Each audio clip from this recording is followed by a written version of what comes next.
Hey everybody, it's Thomas. It's time to talk about some Blood Bowl League of Blood Bowl. It's that time again. Season 3. Can't believe it's already here. This is going to be a little preview video, of course, of what we're going to do in this season. Brief overview of the teams, I think people are looking.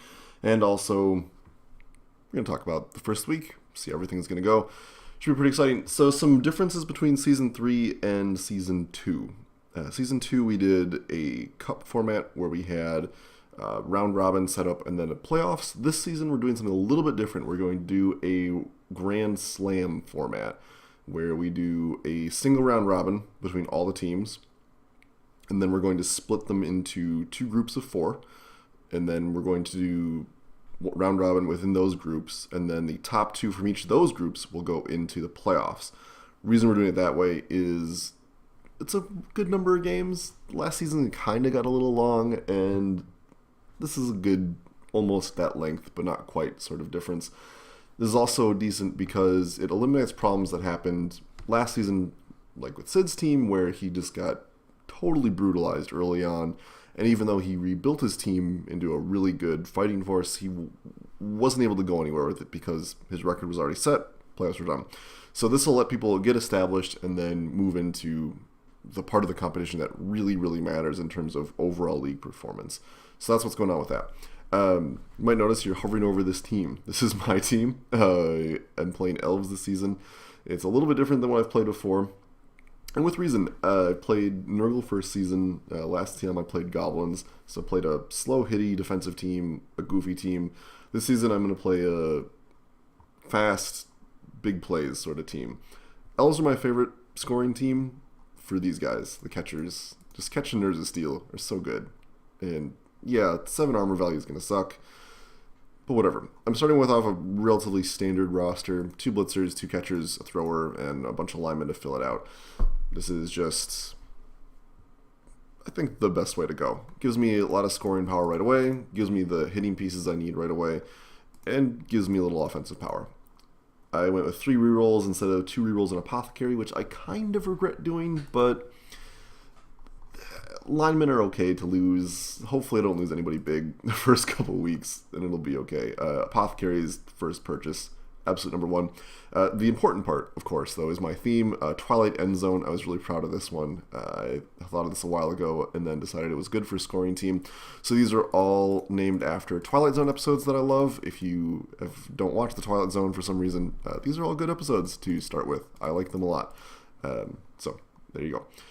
So yeah, Elves, very scory, very different from what I've played before. You'll see a lot more big plays from me this season, and I like Elf a lot. Just they've got so much going for them right off the bat, and they develop just so ridiculously well. They score pretty much on command, and they're just so good. They're just so good. These catchers are so wonderful. So yeah, expect me to be big jerk Elf this season. Let's take a look at some of the newer players. We've got most of the players coming back. We have 2 new players, though. We're going to start with one of them. It's Orville with his Orzammar Blood Bowl guild. And he's playing dwarves. Wasn't too obvious. I love this. This is great. Playing a pretty standard dwarf team. This is, I think, the best way and / only way to build a dwarf team in terms of players. Random Ninja Guy, GI Dwarf, and Dwarfette are some of my favorite player names here. But yeah, I mean, dwarves are kind of the opposite of elves. They are slow, they are punchy, they are very, very tough, and that's what this team is going to be all about. A couple of decisions I don't really agree with. This one, it's right here. I think an Apothecary is really unnecessary off the bat for this team. You're better off with the 3rd reroll. I just think that, I mean, yeah, an Apothecary is nice, but with 9 armor value and thick skull on everybody, it's just not going to be an issue for you for the most part. And if it is, you're in trouble anyway, so what can you do? And dwarf blockers are really good right out of the box because they have block and tackle. Absolutely fantastic. So this team is going to be really annoying for me because of all the tackle. They're going to be annoying for the other teams in the league because of all the block. But dwarves are slow, so we'll see. Orville's not played against the human league before. He's brand new to the human plane, but he's played a bunch against the computer and has a pretty good sense of how he wants to play this team. So we'll see how it goes. Certainly should be interesting to see how this team develops. That said, I think he's going to have a really rough season because even though he's got all these skills and dwarves are really good, he's going to definitely need to get guard as soon as possible, and you'll see why as we get to the other teams. So let's look at the other new player. This is C Phoenix, aka Jessup, with his Velocicrappers. I love this team a whole lot. Just poop jokes everywhere. It's fantastic. Going with the super heavy strength build, 6 Sauruses, 1 Croc score, and 4 Skinks. This is a terrifying team, except for the low agility of the hitting pieces, and that Skinks are very punchable. Well, they have a dodge, which will help a little bit. Dwarves in the league make that less of a huge advantage, but the first couple weeks are going to be rough just because these Sauruses have no skills, and he only has 2 rerolls. Taking the Crocs, I think, is a really good idea, but only 2 rerolls means it's going to be tough sometimes. I don't really agree with this. This build does leave you with extra money, and I don't know if Jessup just assumed you had to spend all your money or you lose it, or what the deal was. I mean, this is okay. I personally would have split him if I was going to make that purchase, but it's just increase in team value that's not necessary. This team will increase in team value all on its own without help from this. I mean, it's fine. I don't agree with it, but whatever. It's not a big deal at the end of the day. You'll get a couple rerolls out of it probably all season, which is just fine. But again, not a purchase I would make, but it's not my team, so no big deal. This is going to be great for me all season. I'm never going to get tired of telling you how all the hitting went with this team. So this is what I was talking about with the Dwarves having a kind of rough season. Orville and Dwarves in general don't do that well against higher strength teams, even with higher strength teams without skills, just because it's really hard for the Dwarves to get off their 2-die blocks that they need. Cages are more easily bullyable with these Sauruses. We'll see how this goes. Lizards are a very strong team. They take a little bit of time to develop, so they might not hit their peak in the time this league has, but we'll see. He could go on a tear. It's a mystery. Sauruses tend to level up very, very slowly, though, because of the 1 agility. I don't know. I'm interested to see how this team does. It is definitely really interesting because the Dwarves have an advantage against things like Skinks, but the Sauruses give them advantage over the Dwarves in general. So, but this is kind of the tip of the iceberg in terms of Dwarves maybe not having the best season. Either way, nothing's impossible for the Dwarf team. They're tough and they have block. What can you say? Still, this team's looking great. That's something you're going to hear a lot because all the teams this season are looking really, really good. Let's go on to Mark's team, Slow Team Venture. This team is also up there for best theme just because everybody likes a good Venture Brothers joke. Mark is going for the very, very, I would describe it as greedy, but maybe sensible choice of getting all of his positionals right off the bat. He has to sacrifice a reroll to squeeze in this extra Blitz Raw. I don't know if it's worth it or not. Tomb Guardians eat rerolls a lot just because, yeah, they have 5 strength. Often they'll be throwing 3-die blocks, but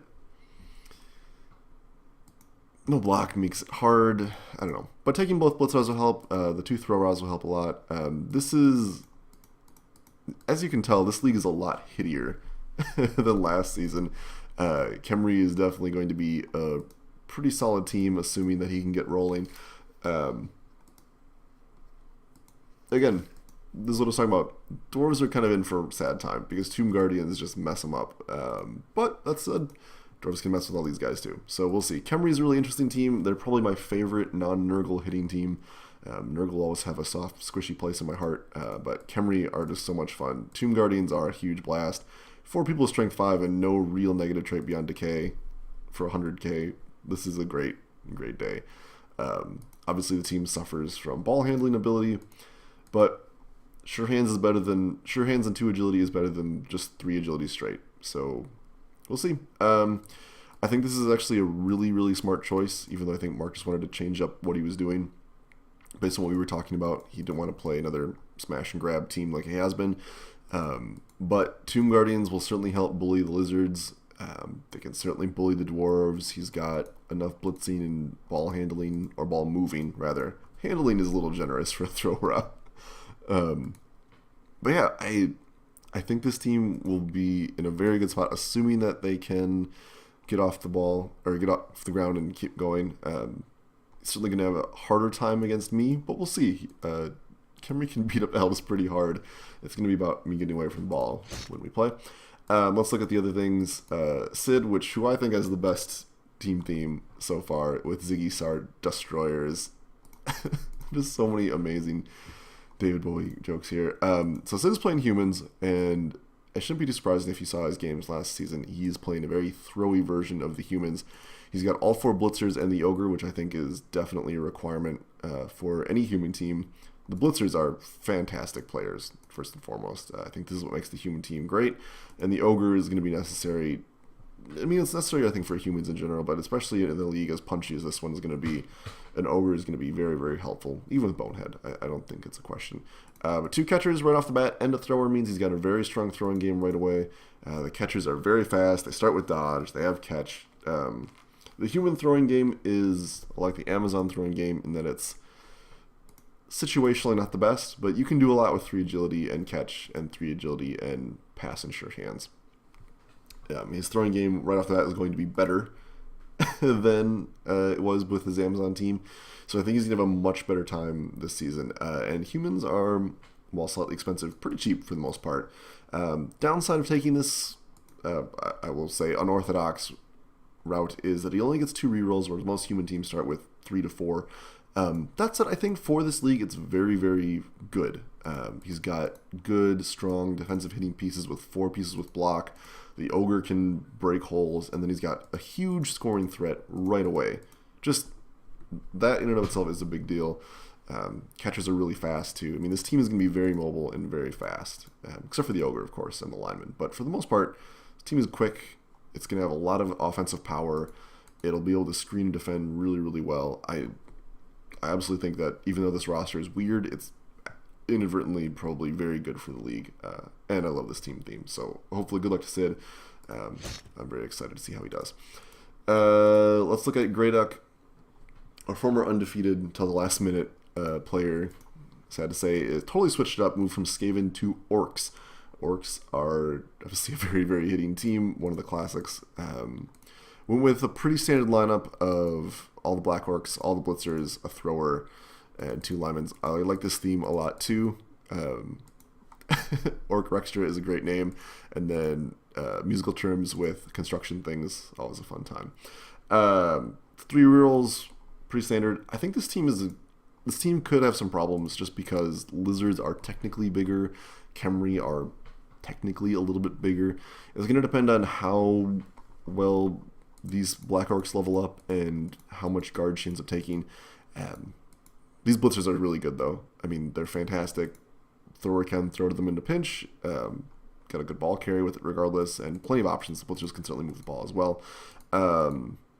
This team is going to want to troll pretty quickly, I think. But otherwise, yeah, I think this team is looking pretty good.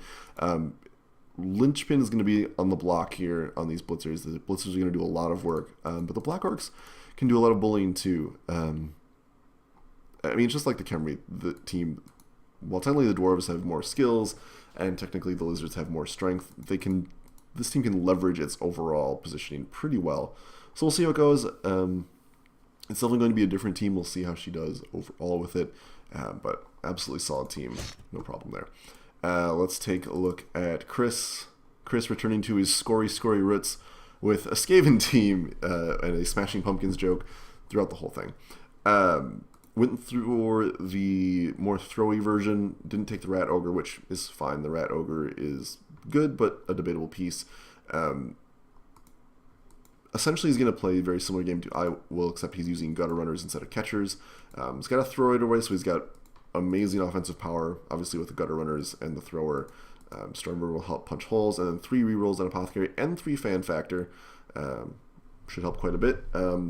This is what I think is actually would have been the better thing for the Lizard team to do. If you want to spend the money, would be to spend on fan factor. Extra fame can always help. We'll see what this team does. The really big advantage of this is there's not a lot Chris needs to purchase. Yeah, you could get a Rat Ogre at some point. A second thrower is certainly on the menu as soon as possible. 4th gutter runner probably as well, but we'll see what happens. Because of the mutation doubles, this team can be very weird and very explosive depending on what develops with, but I think another scoring team, especially one that's this fast, will have a lot of advantages. That's kind of a theme overall. The scoring teams we have in this league are very, very quick. Let's take a look and see what Andrew has here. It looks like it's a Chaos team, and by looks like, I mean, I know it's a Chaos team. We talked about it. I really like this team as well. Mob Despair is pretty great. Little toss here to the very fantastic Warhammer 40k Soulstorm Dawn of War fun times. God, this is great, and this is a pretty standard Chaos lineup too. 4 Chaos Warriors, Beastmen. This is going to be actually, I think, a very, very good choice moving into this league. Having natural access to Claw is going to be a really big deal considering how armor intensive and how bashy that this league is. But like the Lizards, it's going to really depend on how quickly he picks up skills. That said, it's a lot easier for the Chaos Warriors to get touchdowns with Agility 3. Beastmen can level up pretty quickly as well. I think this team, though, is in a really good spot. The essentially 5 4-strength pieces right away is good, and it has the advantage over the Lizards of being able to move the ball with almost anybody, whereas if the Skinks get targeted, you're out of luck. Same with Khemri. If the Thralls get targeted, they're out of luck. Whereas here, literally everyone on the roster can move the ball equally well at level 1. 3 rerolls as well, which you need considering that these guys have no skills aside from horns. But yeah, I think Chaos is a really good choice. Hopefully the league is long enough that things develop. He's mostly really excited to have numbers above 7 in this column, which I can't say I blame him. After playing Wood Elves and absorbing as many hits as he did, it seems pretty fair. So yeah, overall, looking at the league, kind of a good split, actually, between the types of team we have. We've got 3 really slow, punchy, methodical teams. We've got the slowest team, obviously, the most punchy, and just one of the classic hitting teams, which I think is one of the best hitting teams. These two are, I would argue, about the same, kind of mid-speed hitting teams, Chaos and Orcs. Lizards, which are kind of a faster hitting team, and then 3 really solid scoring teams. Humans can kind of play really good on both sides. When Sid plays against me and Chris, he can play more aggressively, more hitting, and when he plays against somebody else, he can just play a scoring team. Chris and I are pretty much going to be playing fast, score a lot, get touchdowns, go away, dodge, don't hit me. That's going to be kind of the name of the game for us. Sid is the armor value to actually stand up and fight people, so we'll see. Really, really good teams and really, really good builds this season. It's kind of a try-hard season in a lot of ways. All of these teams are really good. We'll see. I think all of the matchups, though, will be really fun. I can't think of a pairing here that won't result in a fun game. Just all of these look great. I can't imagine a matchup that I'm not looking forward to, either playing or watching. It should be a great time. Let's take a look at week 1, speaking of. We're starting off with humans versus dwarves. This should be pretty interesting. The catcher's dodge will be nullified by the dwarf tackle, but Sid can just run circles around this team. Literally, the dwarves are that slow. It's going to be interesting to see what happens. Sid's naturally combative nature as well might help him out a little bit. The blitzers not being able to block things down is kind of a sad thing, but it also means that the dwarves won't be able to block them down as well. The ogre will do a lot of work as well, having a natural 2-die block against everything, even in traffic. I think, especially because there's no guard yet, should be a really interesting game. Nobody's getting anything in terms of money, I believe, because yeah, only has 40k. So yeah, no one's getting any money, I think, at all this week, but I don't know, hard to say. I think Sid definitely has the advantage here. Dwarves are very brutally violent, though, so we'll see. I'm going to give it to Sid, though. I think Sid will win this one.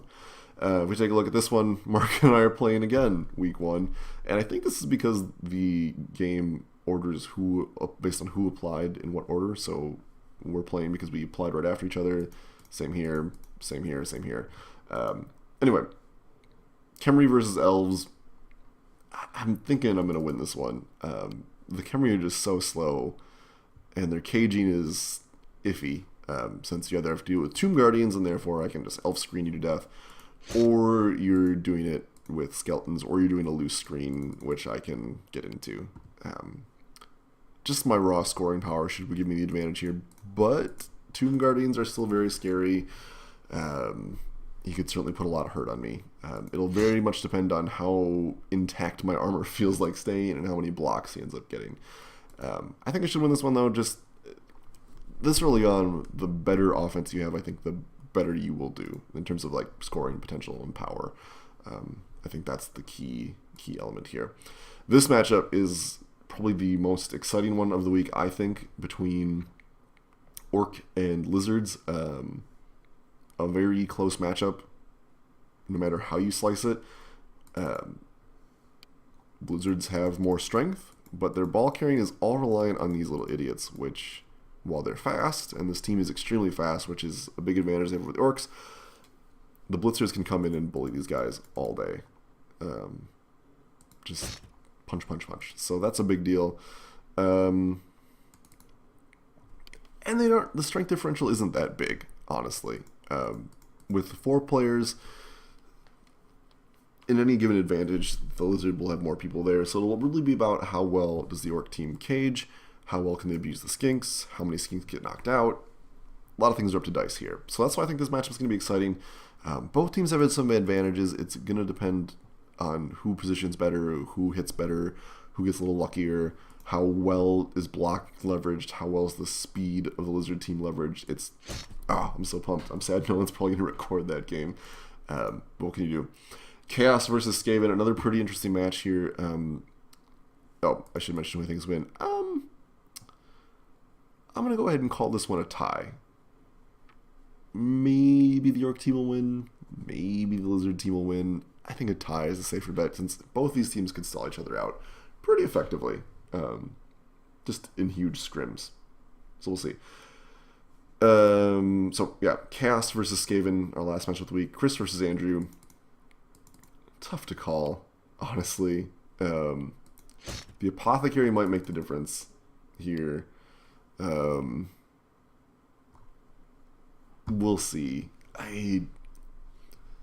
Like I said, the raw offensive power is probably going to be the advantage. The fact that the Chaos team can easily get outrun by every single member of the squad, I think is going to be a big element. That said, if things go south, and Andrew Cage as well, or just manages to get a couple blocks in where Chris doesn't want them, could go the other way entirely.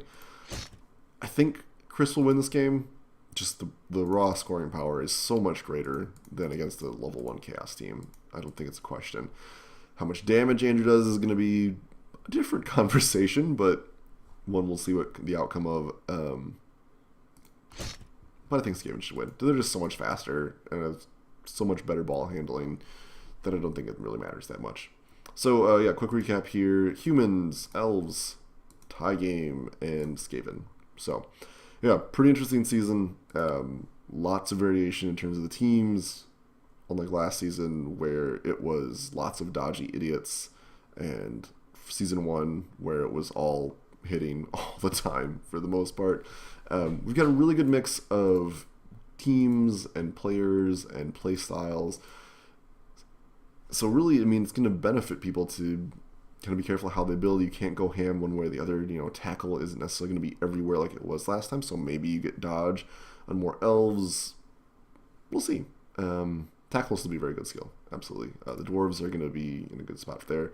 And we'll see who develops what. It should be a really exciting season. I can't stress how excited I am for this. It's going to be great. I'm super pumped. Thanks for watching, everybody. I'll see you next week.